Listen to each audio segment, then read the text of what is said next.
Hello, everyone. We are live. Welcome to this week's episode of Live SEO Site Audits. I'm Itamar Blauer. Today, I'm joined with the awesome Rick Rodriguez. Rick, how are you doing today? Hey, Itamar. Yeah, I'm doing good. I'm doing good. How are you, man? Yeah, pretty good on my end. It's been a good day, almost the weekend. So yeah, feeling great. Hell But yeah. yeah, Rick, tell us, just introduce yourself for anyone who's never seen or heard from you ever, which is quite rare, I would say. Oh, come At on. this point.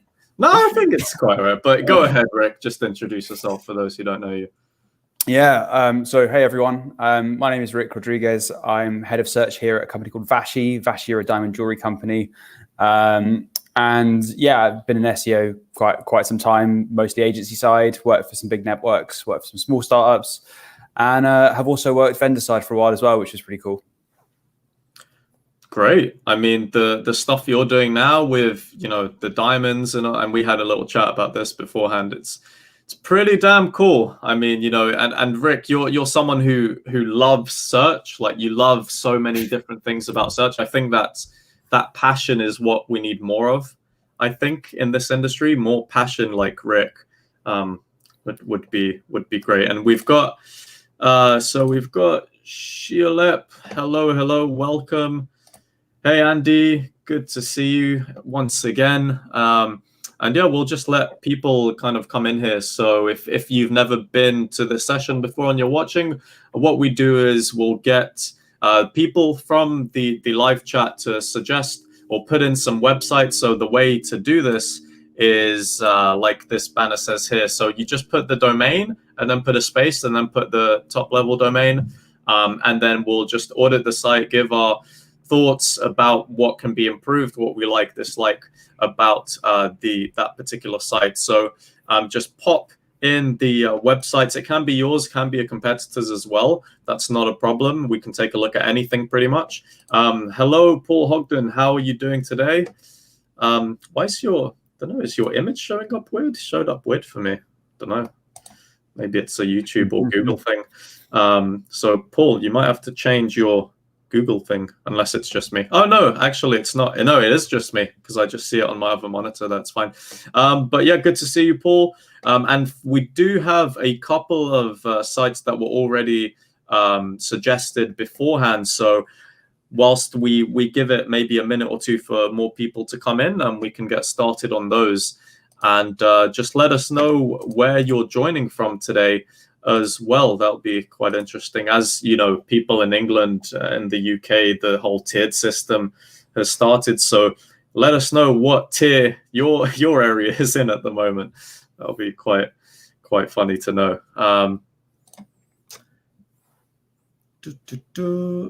Yeah, right, it was me. So Andy and Paul having a nice chat in the comments. And I think we can pretty much get started with the first site, Rick, that we had in private chat. The property site. So shall we get started with that? Do you want me to share my screen and start, or do you want to go ahead? That sounds like a good place to start. Let's do that. All right, sweet. So I'll share my screen and we'll get started. So all right, my screen should be shared. Is that right? I think it is. It looks like we had like screen share inception at that point. Yeah. The screens infinite. But that's okay, right? Right. I mean, yeah, it's good now. All right, so this website here, this is levproperties.co.uk.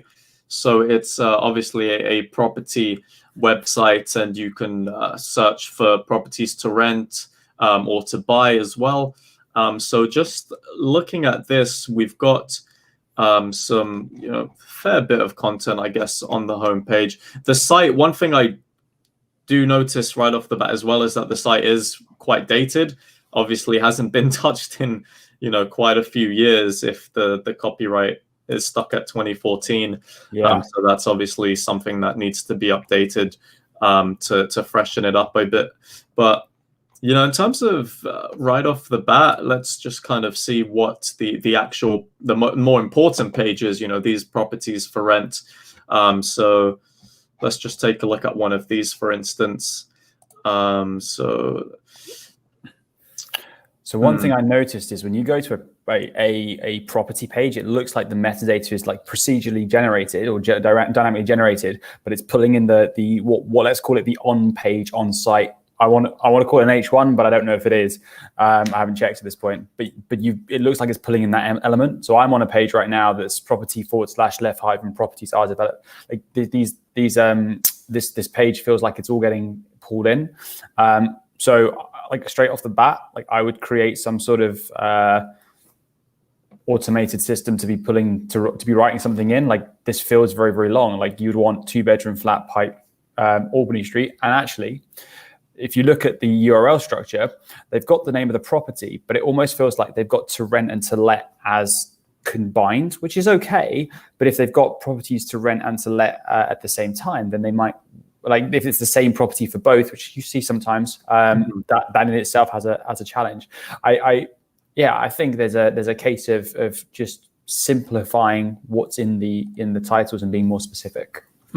Yeah, because they're quite varied, aren't they? Like a lot of them are quite descriptive, but something that's quite bad that I noticed as well is that it appears that all of the H1s actually is just property details. Yeah. So, the most important heading tag, and if you've got it as property details across the board, that's a problem there. So, as soon as you start describing it, that's only when it gets to, this is a P tag as well. It's not even, an H2 or whatever. It's just that's a big problem that I think could be looked into. Well, it's certainly not helpful for them. I think that's something they need to look at. I mean, like what I would say is this is a WordPress site. So it feels like a WordPress site anyway. And if we just have a quick look at the code. Do you want to share your screen for this? No, I think if you do like a view source, you should be able to get into it. But just like if you do a view source and do like a Control F for the letters WP, you can pretty much tell, like I would say this is a WordPress site, and just by the sheer numbers of the WP like hits you get, and you see stuff like WP content, and that's always a giveaway. Now, I haven't like objectively checked that, but like I'm keen to say this is what it is. So what that means to me is like off the shelf, this is probably okay in terms of configurations, and I think they're running the Yoast plugin, which makes me think that this almost certainly is a WordPress site, and Yoast gives lots and lots of SEO options. There's tons of stuff you can do with it. But I think what I would say is because it's a WordPress site, there's an amount of stuff they'll be able to fix and an amount of stuff they won't be able to fix. So to me, it's kind of like, well, we could spend time right now like looking at them from a technical perspective, but I don't think this is something they're going to necessarily be able to solve with the current platform, because there's limitations of what WordPress lets you do and what it doesn't let you do. So to me, to be objective in this and to help these guys, we really need to think about the content they've got. And to me, like this feels like quite a flat site in terms of what they've got and what they haven't got. They don't seem to have any real like area-led pages. I don't know what to call them, like pages that talk about where they are and what they do and why they do it. Also, I've just gone onto property search, and all of the information. No, that's. I mean, like just as a heads up, like the property search, as soon as you load it, I've got something that says for development purposes only. I don't know if you've got that, like / like if you look at the map doesn't actually look like a map. It's like the text here, it looks a bit. It's placeholder, right? Yeah. But then even then, if you turn JavaScript off, I mean, everyone has JavaScript. You've got nothing above the fold. But actually, as a user, if you look at it, you've got no listings, no information, none of that above the fold. You've just got a massive map, which means the user has to scroll down, at least on desktop, to even get to information they're looking for. Like this isn't where do you have like houses on a map. This is specifically, I want to see some options, and you just missed that opportunity straight away. Yeah, that's a good point, especially that being a placeholder. And you always generally want to have the most important things that a user might want above the fold, because not everyone scrolls down. And for some of us, it might be a normal thing to load a website and scroll. I tend to do that, but there are a lot of people out there who just aren't going to do that, and they might end up bouncing without getting the information they really want. But yeah, the content side that you mentioned as well, like even just looking at the blog page, or they call it news, but you've got, inconsistencies in terms of image sizes. If I go, let's see, our client money. I mean, this is just that. This, this is acting as a blog post. Let's say, our client money protection insurance, and it's just one link to whatever and the featured image, and that's all it is. So where's the targeting of keywords? There's no content. There's no thought behind the keywords, and it just looks like a bit of a mess. The blog page or the news pages. So what? And I haven't done any deep dive into this right now, but it looks like all of the, you've got this /news page, but then all of the blog content sits straight under the root, which means you're not building any kind of clusters. You're not building any kind of depth of information in a specific folder that search engines just go to and see. This is all bucketed in a single area. What that's kind of might mean to me is that they haven't thought about their architecture, which means they haven't thought about their internal linking strategy, which means pages are disconnected from each other. They exist with the hope that people will read them. I mean, the stuff like this, I don't know. I would never suggest that I would read a page called Lifetime Renters Spend Over £1 million or more than Home Buyers is the page I'm on. I don't think I'd ever Google that. And it feels like sort of content for the sake of having content. Well, can they repackage that in another way where they add the data and insights to other pages, or are they going to do something with that? I don't know. But at the moment, it just feels like a very flat blog that is very kind of the sorts of things we think people that are looking for a house might want to read or could be interested in as news, but not really driving too much value. I don't know. And I haven't deep dived into this. So I agree. The points about site architecture and navigation, internal links, all of that stuff is really, really key. And something that I've just picked up on as well is I believe there is no redirect from the HTTP to HTTPS as well. So you're going to have basically have a bunch of duplicate content essentially, because especially if these things are potentially getting indexed, but it's just a waste of crawl budget, isn't it? It's just if you've got copies of the exact same content and it's not redirecting from the HTTP to HTTPS, but that's usually a quick fix as well. But it is a problem to have, I would say, as well. Yeah, I think that's sort of an easy win to make, which is just to make a really clear signal to search. I honestly think Google is smart enough to work this stuff out now. If it sees an HTTP and an HTTPS version, I don't think it's going to go, well, if the content's exactly the same, I think it's got enough data to understand what's going on behind it. But clarity in signals is never a bad thing. I would suggest they fix it. Also, just from a user perspective, if for whatever reason a user lands on an HTTP page, they don't see the padlock and they get spooked because of it. It's just not a good thing to be losing users for. I work in the jewelry industry, and we often say there are 3 purchases in your life that matter. The first one is your home, the second one is your car, and the third one is your engagement ring in terms of price and that kind of thing. This is probably the most expensive thing that anyone is ever going to spend money on, and yet you could land on a version that doesn't feel secure, doesn't feel safe, and it doesn't sit right with me. And I imagine it probably doesn't sit right with their customers. So maybe that's not an SEO thing. Maybe that's more of a conversion thing. But I would fix it. Yeah, 100%. I think the last thing to kind of have a look at before we move on to a different site is just the backlink profile, because I think for a site like this that seems to have been neglected for a while, it seems to have been just pretty much dead, not been touched for years now. There's no surprise that 24 referring domains is really not enough. I mean, we can take a look to see what the quality of these actually are.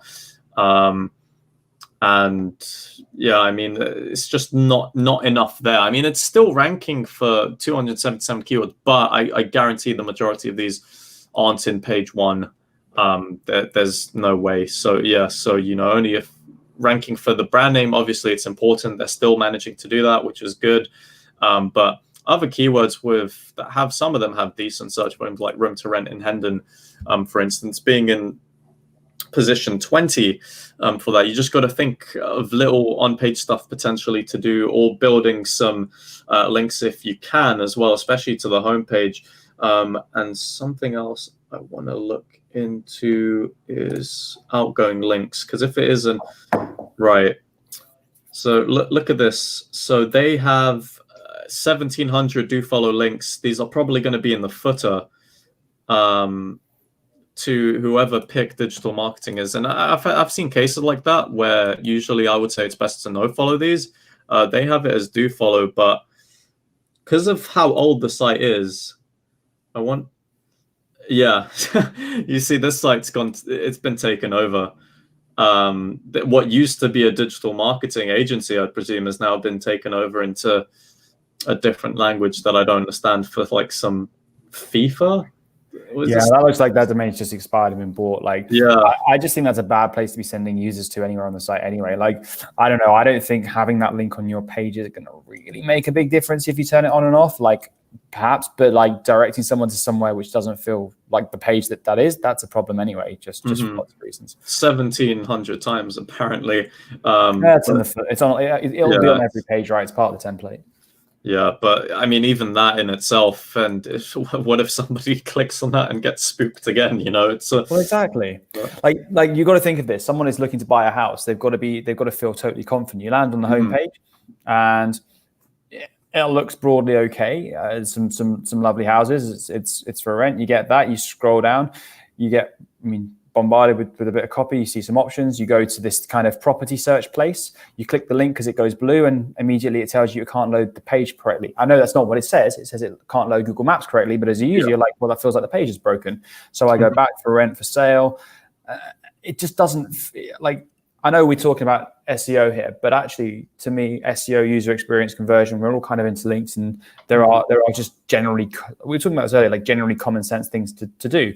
Like, I wouldn't have a page that has a big map at the top that then drives me that one, doesn't work, and two, hides everything else underneath. That's extra information that I'm having to force search engines to pass through before they get to my kind of key information.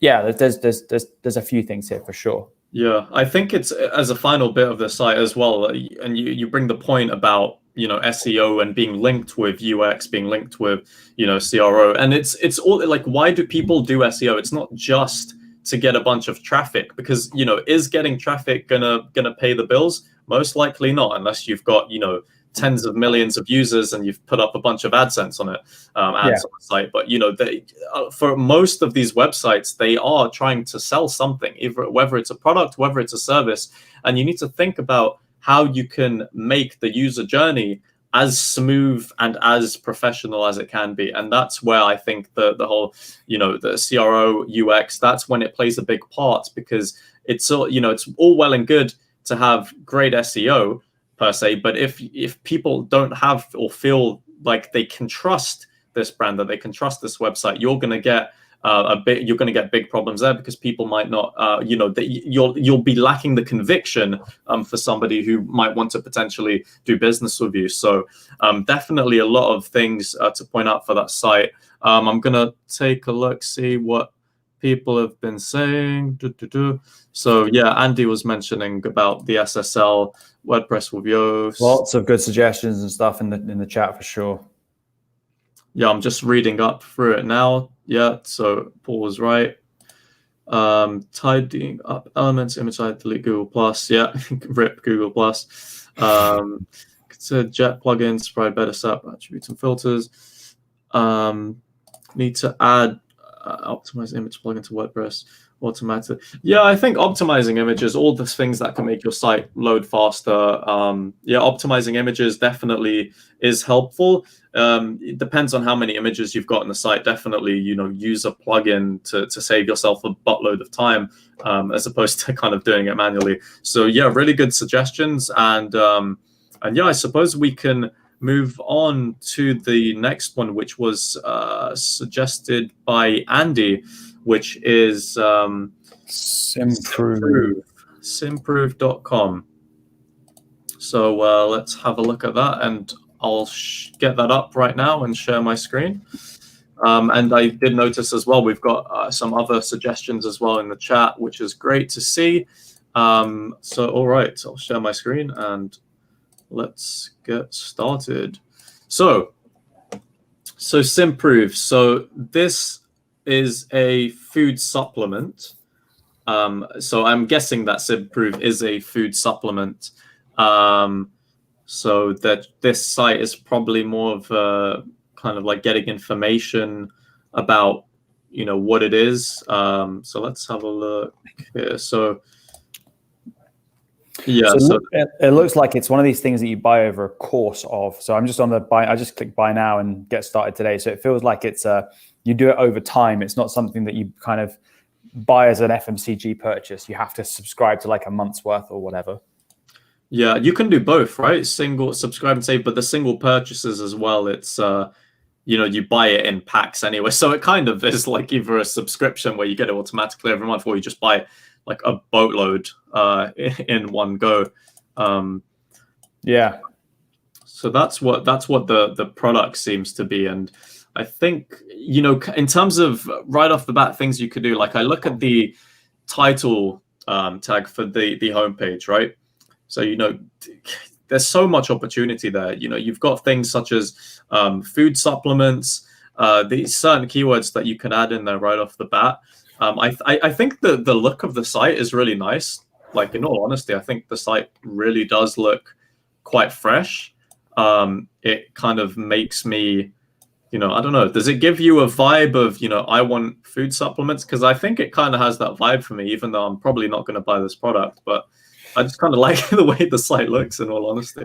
Yeah, I mean, it looks well made, which is cool. And I echo your point around just a general like SEO best practice of things like title tags and stuff. Like that seems to carry throughout the site. I don't think like you go to the learn page and the first thing I just clicked Simprove explained, and the page is /learn, but it's like the title is learn-Simprove UK. Like this could be where they talk about food supplements explained or whatever they need to do. Or like what is Simprove? Like, because actually there's a point here, which is even though we kind of assume that brand is a guarantee, like lots and lots of people start to talk to you. And I imagine lots of people will talk about these guys if they've had successful experiences with them. They may not own the narrative on some of their own brand terms. Like, I don't know, let's just have a look at that now. Like what is Simprove, and just see if they come up. I hope they do. Luckily they do, which is great. But I mean, like that's not always going to be the case. And actually, the more they can be specific around what the page is about, I guess the better, the more sort of the easier it is for search engines to connect that answer with that user query, even though they should win by the very fact they're a brand. So I agree with you, and just the basics probably need to be revisited. Yeah, there's stuff as well about the URL structure that you've just got /pages. Yeah. Like, do you really need that? Like, is that really helpful for people? I'm going to hazard a guess and say this is Shopify. Let's have a quick look, see if I can get it in like a what CMS or whatever. Yeah, what CMS is pretty confident that it's Shopify, which is where to me the pages /pages comes from. Again, if it's Shopify, there's some stuff they can do, some stuff they can't. It's a good off-the-shelf system, but it looks like they've just created a load of pages and they're just using the default kind of from Shopify in terms of things like page titles and that kind of thing to understand, like, sorry, to do what they need to do. If we go into the community, one thing I would say, the site, I mean, whether this is actually all indexed or is served back to users, the site is 396 results. So there are 396 pages, allegedly, just from a simple site search. But this does not feel like that big a site. Like if I do a site search on the community section, which is effectively their blog, there's only like 31 pages within that. So what we're saying is across the entire site, there's like another 330 pages, which is weird because when you go to the help and support section, which is typically where you see the inflated number with FAQs and that kind of thing, it's all on a single page. Yeah, it's all on one page. I noticed that, yeah. Which by the way, in and of itself makes me wonder, like, firstly, you go to that page and you can see you've got how is Simprove made, you've got all of this kind of tabs. It's all in the code for sure. So I would say there's no issues with search engines being able to find it, but at the same time, if they were to create a single page for each of these that's really specific and actually almost create like a user help guide section, that would be really helpful. Having it all in one page is great, but actually if you don't notice that the tabs are clickable and all that kind of thing, then you miss important information. I've noticed there's a section, so if you land on the homepage, there's a section for what we'd have called HCPs back in the days. I used to work in pharma. Let's see what happens when you click that. And that takes you to an entirely different website. So there's a simproveforprofessionals.com. which is interesting. Yeah, I think I was. Yeah.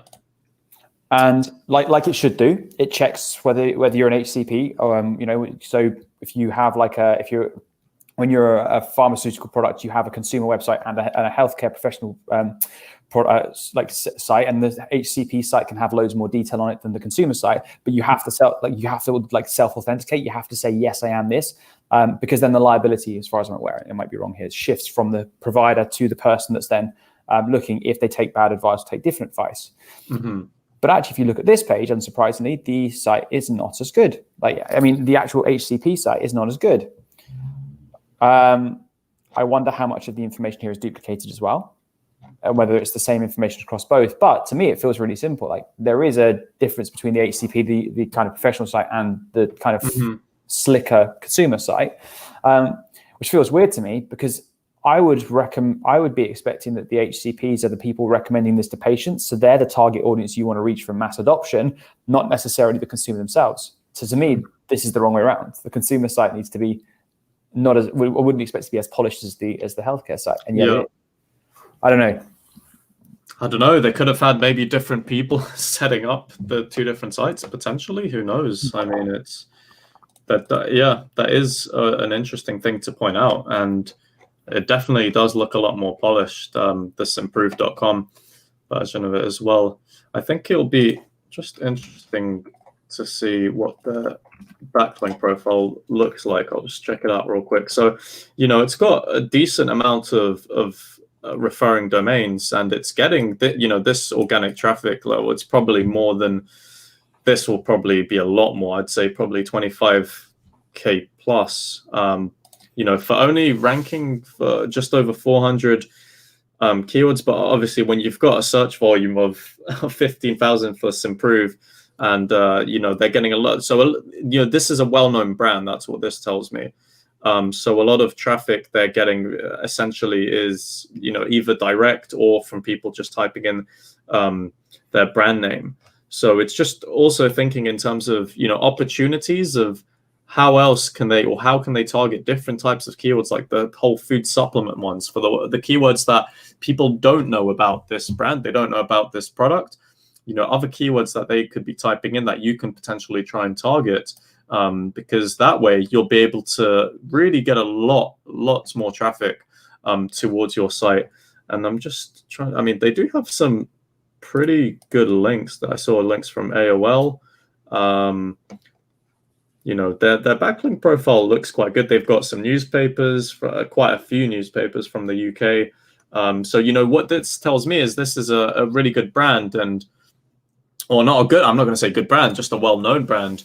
And I think it's more the case for them in terms of how they can just do a lot of the on-page stuff and try and target different keywords for that aren't just their brand. Because sure, you can rank for your brand, and that's great, and especially if people search for your brand, but you also need to consider people who haven't got a clue about your brand, and they are looking for, let's say, food supplements, and they're doing more of a kind of informational searches about particular food supplements to get. You can maybe do some like digital PR, and finding these company or people who do these roundups on like the best food supplements and things like that, just to get people to know your brand a bit more. I think that would be quite good. Not so much an SEO thing, but more of just like a kind of brand equity, improvements there. But there's not too much to criticize, I don't think, with the site. What do you think? I just don't think that Google is seeing this as in the nicest possible way. I just don't think Google's seeing this as a subject matter expert, as a place to go and get relevant, helpful, and useful information from. The reason is they've got an article from the 13th of October 2020, and that's not in the site search index, right? So I don't feel like Google has visited it. Now I'm totally stating that out, right? I could be totally wrong here, but it feels like that's not happened. Now, if they were a site that was seen as totally valuable, even if in the context of quite a small industry or quite a small niche, then I would suggest that they would be at least seen, like new content in a blog, which is a publishing section, which is constantly getting added to, would be seen on a regular basis, at least more than once every 3 days, effectively. So I don't know, that feels off to me. I think when you work on like massive FTSE 250 businesses where Google clearly is crawling every day, you realize that actually indexation isn't as frequent as you'd expect it to, because there's a massive web out there. But this is a publisher section. They seem to be an authoritative brand, or at least a well-known brand, to your point, in the niche that they're in. I would expect that this section gets read at least once a day, or at least once every 2 days. And maybe we just joined at the right, maybe Google is right now on the site cramming away, jamming away, but like, that feels off to me. Could just be another indexing bug. I mean, there's been a lot of talk about that recently, so could be one of those. But it is an interesting point. You'd expect this type of content to be indexed. So if it isn't, and it's not just kind of an outlier or an anomaly from Google's perspective, that is quite worrying. But I don't think that there's much else to say. I know Andy mentioned. He said, as Rick stated, it's separation between B2C and practitioners. So legal, difficult to target high volume keywords as they state more of a claim. Yeah, it is a tricky niche. I think whenever you've got things to do with, your money, your life, these kind of sites, especially health, it is a massive thing that Google is trying to ensure that it's, displaying the right content. So it is quite difficult in terms of maybe, you've got to be really selective about what keywords you can try and target with this. And yeah, I think it's just one of those niches where it can get a bit tricky. But yeah, I think that kind of sums it up nicely. I'm just looking for the next site that we had, which was from Mike. So hey, Mike, thanks for joining in and submitting the site. This is masssang.com. Let's have a look.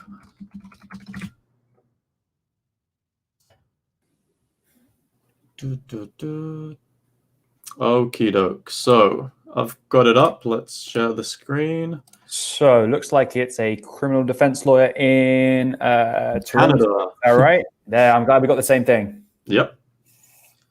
All right. They've got one, but they've also got the Chinese version of the site as well, which is an interesting mix, I guess. When you've got the Canada flag and then the Chinese flag.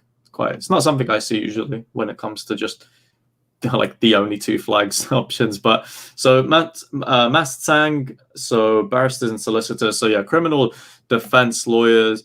So right off the bat, you've got I can see obviously the chatbot there. I'm not going to go into that. Do people really use chatbots? Probably they do. So they do. But I think it depends on the on the market, right? But like. I've worked for a lot of retail businesses where people do use it to get that little bit of advice that pushes them over the point of purchase. So yeah, I think it's helpful to have. But yeah, I get for retail, right? That's obviously, I understand that. I think, criminal defense lawyer, I mean, don't you want to speak to a criminal defense lawyer as opposed to a chatbot? That's just my perception right off the bat. But I like the fact that you've got the CTA at the front. I like this whole dedication, integrity, results kind of motto that you've got going on here as well, telling us a bit about your experience. With years of experience, I would put a number there. I think it's a bit vague saying years of experience personally. Like just put a nice number there. If it's 10, put 10 plus or whatever. I just think years of experience sounds a bit, 2 years is still years of experience if you see what I mean. So maybe just consider that. Here we go. 30 years of combined experience. So, 30 plus years of experience. That's awesome. People see that, they already start trusting you more. But yeah, I think, the homepage looks quite nice. There's a lot of content here, like a lot of content here on this homepage. And I would, this is a business that is operating in an area. I know Toronto is a large area. So, and clearly there's areas around it, right? To me, the homepage is the point of the site that talks about your brand. Like if your homepage is ranking for the core things you're targeting, there's probably something going wrong here, right? Criminal lawyers, if you're a Toronto-based business and someone is searching for the business in Toronto, then you want to rank highly for sure. But you may want a practice page that's found, or it's the criminal law page that goes into your specialism that's found, not your homepage. So to me, I think a lot of people do this. They kind of go really hard inside of all the SEO stuff they think they need, all the content, all of this. To me, the homepage's job is when someone goes, I'm looking for Masssang. I find that, and I'm immediately into my conversion flow. I'm immediately into my book an appointment. Or book a consultation, or coming in to talk to you. I don't think that adding all this content is helpful on this page. But actually, if it's not, like, if there's no detail on your criminal law page or on your family law page, I haven't looked yet. I'm going to do that now. That is sort of helpful, relevant. Like, what do you do? And I've just, by the way, clicked on it. And again, I can see I've just clicked criminal law, and it's taking me to a page that has 5 boxes. That's where I would put the information that's there. Like, that's where I would have the stuff that you do. And I know you've got driving under influence. So, but it takes this page. It's Toronto DUI lawyers. Like, you are a Toronto DUI lawyer. Like, that's the point of the business. Like, Google is going to infer that from everything you say and do. So I would focus more on, like, your USPs, how you've helped people, what is the service that you offer, as opposed to trying to rank specifically for the term Toronto DUI lawyers. And I also, if you scroll all the way down to the bottom, this business also is looking to try and capture some of the surrounding areas, the Brampton pages and Mr. Agua pages.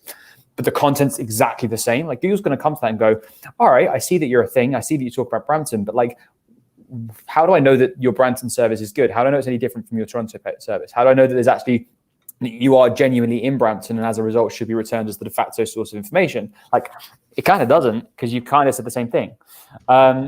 So I think, and I see this a lot. There's a company in the UK that used to do like a lot of driving company, and a driving lesson company, and they literally had, they're across, like, parts of the UK, and they had pages for every single, like, area they were in, and they couldn't figure out why they weren't ranking for shit. And the point is, Google came in and was clearly going, well, it's exactly the same information. Like, I'm not learning anything new.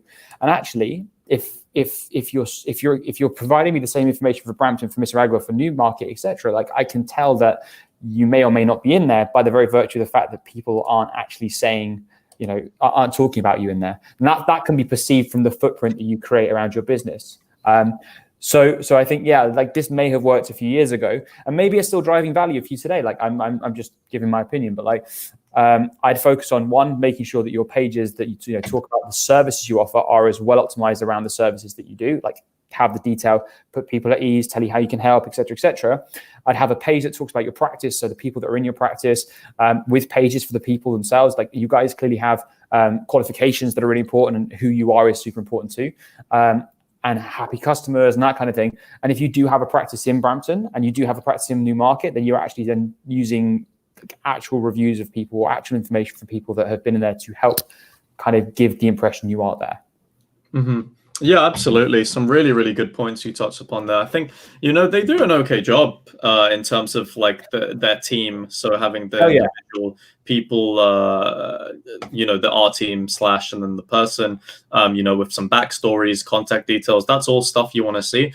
The one kind of nitpicking thing that I see is when you were mentioning before about the footer links in terms of, Newmarket.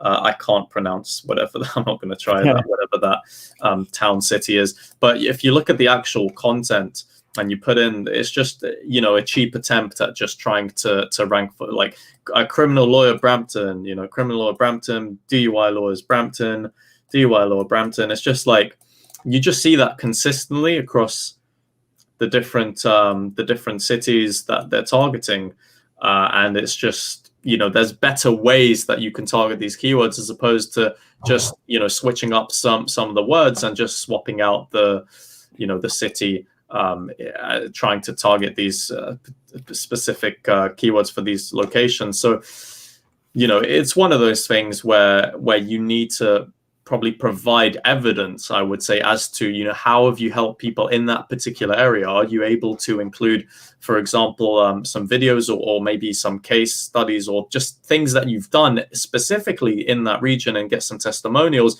so people can at least feel like, oh, these people actually help people who are in my area. And, that's just another one of those things when it comes to conviction. But apart from that, I think the way that the site looks, I think it looks quite smooth. I think, it runs quite well. And, there is a lot of content on this site. I'm just really curious to see now. I'll just pop it into Ahrefs just because I want to have a look at the organic keywords, because I want to see if the kind of stuff that they've done for the location pages, if that seems to be paying off. Because I'm curious, putting all of those different locations. So, dude, I found something interesting. if you go to the page, so let's go to DUI-lawyer-Toronto and then type in after the end slug, type in /SEO-review, just see what comes up. Because the reason I mention that is because like part of doing like local really well, and this like, although you're in a really big area, this is still a local business. You still need to appear for people that are searching for like your services in location. Like taking it all the way back to basics, there's a point of having the right structured data on your page that tells the search engine in no uncertain terms that you are at this place, in these places, in a way that it recognizes, and then having that link to your third-party network, your GMB, et cetera, right? That's the first bit. So firstly, I Google the brand, I get their listing appear, awesome. I look at the website and it takes me to this page. So I'm the DUI in Toronto page, which is cool. I then look at the structured data testing tool behind it, and the URL referenced in the structured data testing tool is /SEO-review, which is either a 404 or like it just feels like the wrong place you want to be sending a search engine. At the very least, it would have been duplicate content. So like I would really consider updating that so that you're tying it to the page and actually making this your practice page. On the flip side, I've seen some guys in the US do this. Morgan Stanley, I think it is, the bank does it really well. They actually get their people as GMB listings, right? Because as long as like and this is where it gets a bit interesting, because there's some of these banks, they set up people as like their own, they work with the bank, but they're not the bank, and there's reasons for it. But actually, if you've got people in your practice that you can set up because they're specialists, then have a think about how you make that work. Also, just like even without GMB, think about on your people page, how you are, what markup, what structured data you're putting on that to tell the search engine, we've got all these great people that are really well qualified, by the way, in a way that you recognize qualifications are using defined structured data. Because that in and of itself is, if I'm looking for a criminal defense lawyer that can speak Mandarin in area at time, like the structured data is the bit that Google is going to and referencing it. It's the knowledge graph it's pulling data from to service and answer that query, not the keywords, words on the page. The more information data you can provide search engines to do that, the better you're going to be.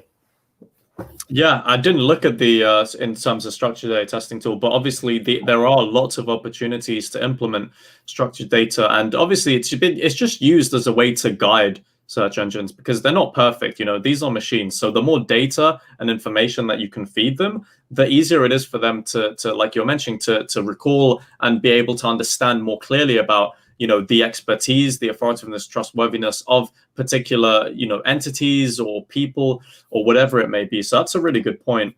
But I just wanted to look as well, just looking into their organic keywords, and they rank, you know, for obviously most of their keywords, they rank in Canada, and they are ranking for like DUI lawyer Toronto, you know, position 2 for that page.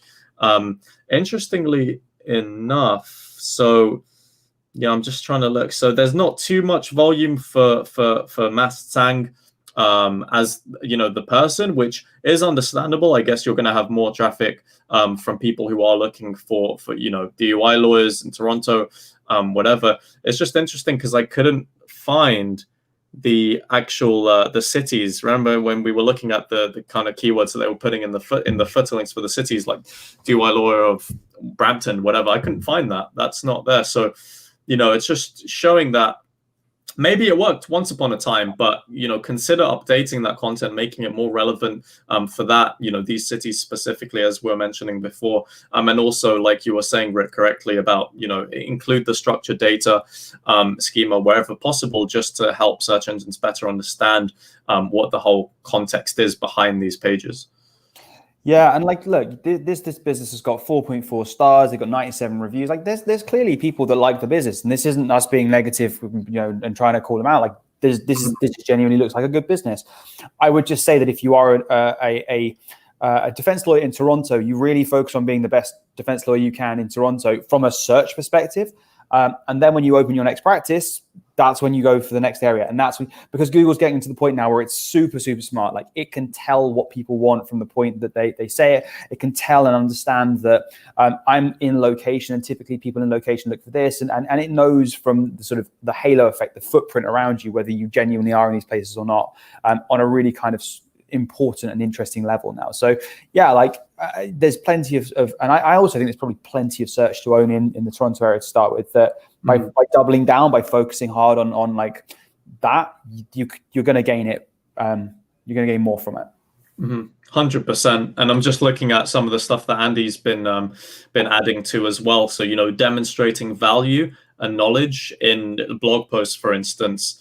Andy was mentioning that, blogs are infrequent as well, and also stats and credibility, because these are things, again, and we've mentioned this quite consistently throughout the past few sites, is, you need to demonstrate that you are the person or the business for the person, the end user, to part ways with their money with. You need to demonstrate that on your pages, especially the ones where you're more likely to have people who want to contact you in terms of their intent, because a lot of these pages, especially if they're highly either transactional intent or the intent to really get to know more about how you as a business can help this user, it's really important to be demonstrating these things. So statistics, credibility, case studies, all the things that you got to think of yourself, right? So think, it's like, what would I want to see if I was in this person's shoes looking for this kind of service or this kind of product? And that's the approach that people, I feel like, sometimes miss. They kind of don't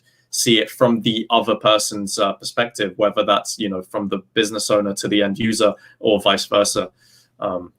Yeah, and like the best source of relevant, like if you guys want to go keyword mining, I hate that phrase, but if you guys want to go keyword mining, the best thing you can do is go and talk to your customer service team, right? Go and find out what your customers keep asking them about, because if they're calling your customer service team and answering, your website sure as hell ain't answering it. That feels like a really obvious place to go. And if people are asking the same questions to your website, you can bet they're asking it in Google too, because we go to Google first. Like Google is the homepage of every brand's website at this day, right? So that's a great way to find out. And you know what? You might put it into SEMrush, or you might put it into AdWords, Keyword Planner. It goes, there's no searches. You know what? If you help 3 people and those 3 people go and buy from you, that's 3 people bought from you that didn't have yesterday. Absolutely. And it's these little things that but I still feel like just people don't think about doing that. So, definitely something to take into consideration. I think that's a good, really, really important kind of final point on this site that you've mentioned. But I'm just cautious for time. So we've got like 12 minutes left. So we've got a website that was submitted by Olga. So hi, Olga. Thanks for tuning in as well and submitting a site. So this is onelifecounselingcoaching.com. That is a mouthful of a site. So I need to go back and forth. So onelifecounselingcoaching.com. Yeah. Man, I'm glad I can type quickly, honestly. So what's really interesting to me already, I just did a Google, and I just did a Google search for the brand name, and actually the homepage I'm seeing comes out underneath their services page. So immediately to me, maybe I'm just seeing a certain version, but like immediately to me, Google is confused about what this site is and what it does and how it kind of fits together, which I think is a really interesting point to start with. And I think partly that's because if you look at the top, if you look at the title, the first thing you see is Counseling in Calgary, Best Counseling Services, One Life. Like, to me, that should be One Life, right? This is your homepage. This is where you should be saying, this is who we are and what we do. But as a page, we're already trying to refine it and make it specific to something which you could build another page to do. Mm-hmm. Yeah, that's a really good point, because I was just looking at the way my SERP looks for that as well. And there's a One Life Counseling Coaching. Okay, so you've got the GMB in there. That's fine. But yeah, the first result is the services page. And as I'm looking at, I can't even see the homepage. Oh, no, I can. No, I can't actually. It's a different, similar sounding site. But yeah, I can't even find the homepage. So that's a really, really interesting point as well. And like you mentioned, there are other pages you can have where you're able to target these kind of terms. But and it's stuff that you were mentioning before. The homepage has to literally just be about your brand. So making it like solely and like specifically about your brand. But I forgot to share my screen actually. So let me just do that so people can see what we're talking about here. So fair enough. You've got the kind of above the fold here, which is explaining what you do, and then when you, what do you think of this? So Itamar, do me a favor. Go to robots.txt.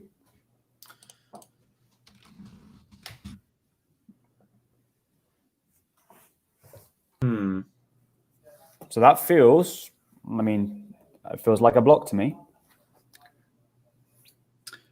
Yeah, I'm not sure why disallow would be there if Yeah. you're not disallowing anything. Exactly. So that might be why the homepage isn't being seen. It's probably because like we're telling Google, don't come to our site, like period. But it's going, well, there's stuff here. I want to come to the site. Like you're sending me there with my GMB. Like what the fuck? Like in this case, maybe the reason why we're not seeing the ordering and things that we wanted to, because we're telling Google like literally don't come here. And Google's going, well, I actually think there's something in this. And like all the signals I'm getting from elsewhere are telling me come into this as well. So yeah, there's no reason to disallow anything if the default state is to disallow nothing. Mm-hmm. I think it might have been the case. Sometimes people look at it's like, well, how to do robots.txt, and they'll see that sometimes people add disallow in there. And in this case, maybe they thought it would be disallow nothing, like having nothing afterwards would mean don't disallow anything. When in reality, you're probably telling you're telling these the crawlers, search engine crawlers, not to visit the site, as you mentioned. So that's a big yikes right from the beginning. But it does also mean there's an easy fix there, and clearly Google is seeing the site. Like Google isn't going, I don't care. Like it's indexing something, but if it's making its own mind up on what it thinks it should and shouldn't see, then it sure as hell isn't following your direction for what that is, and that's kind of important as well. We've got a services page. That's cool. I've just turned JavaScript off very quickly, and it looks like everything's there, which is awesome.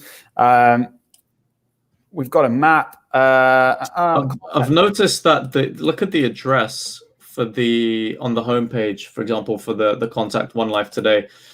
Is that consistent with the address that they've got on GMB? I don't think it is. No, it's not. And actually, I would have a page, right? So it feels like this homepage is trying to do a lot. I'd have this page, this again, like we said about the previous brand, I'd have this homepage be the page that you go to that really calls out happy customers, smiley faces, people having a great time, and just really what you're really good at, like social proofing. All this stuff is great. I would use another page to tell people where you are. You've got a contact us page, and the contact us actually has some information on it, has the call out, etc. But actually, what it doesn't have, as far as I can see, is actually a way to contact you.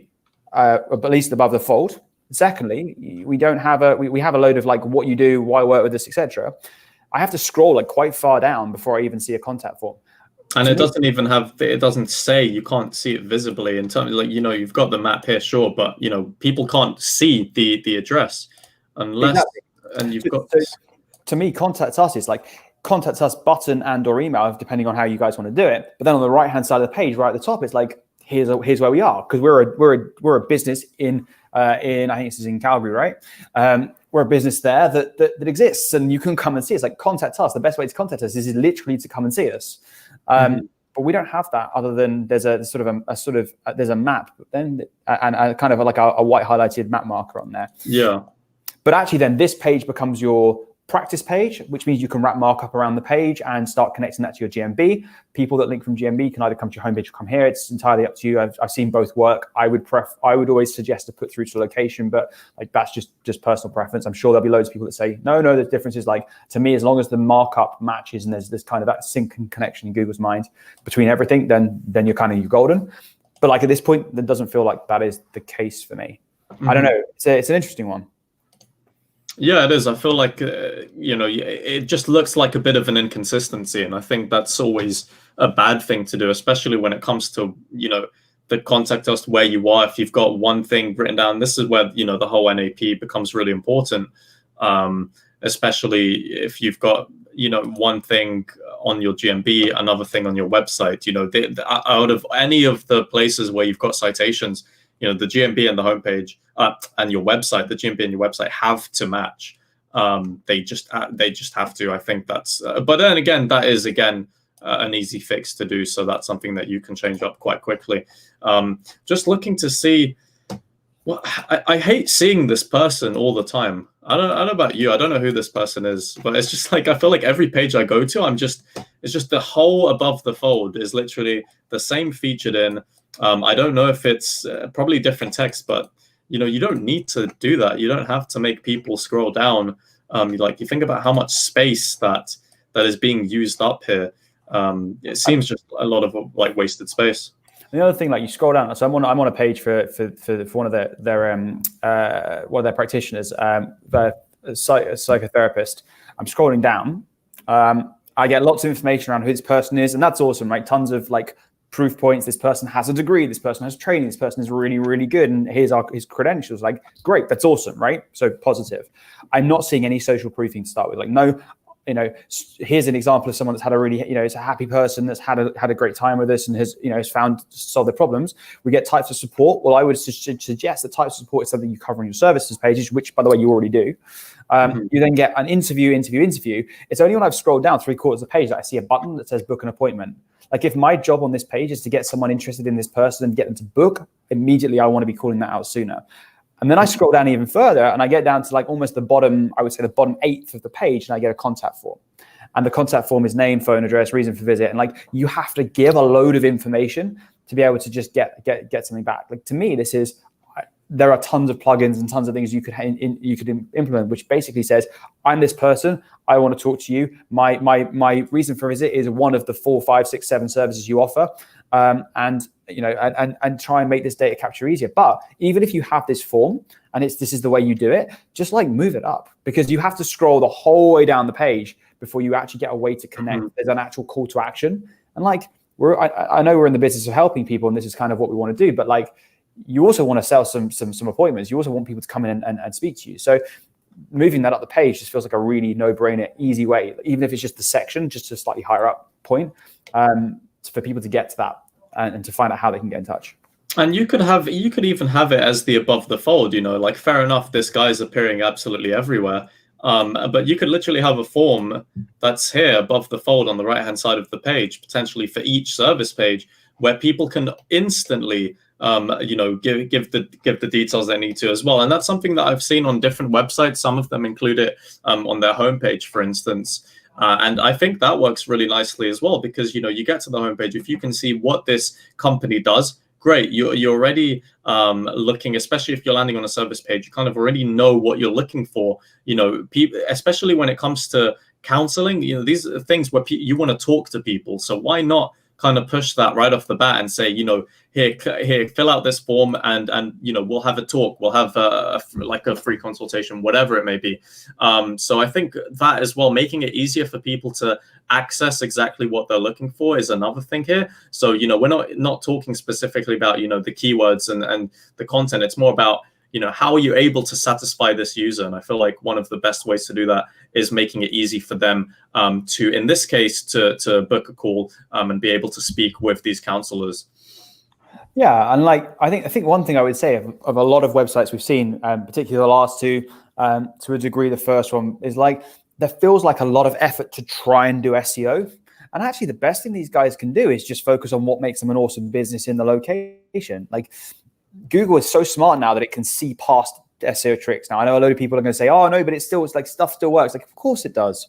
But actually, I've been looking into this like a lot. I'm fascinated by the science behind search and kind of the information retrieval part. Like, my point back is always, did it work because of what we thought of how it worked? Or was it that things in the science and the cool processes that we think exist now actually already have always existed?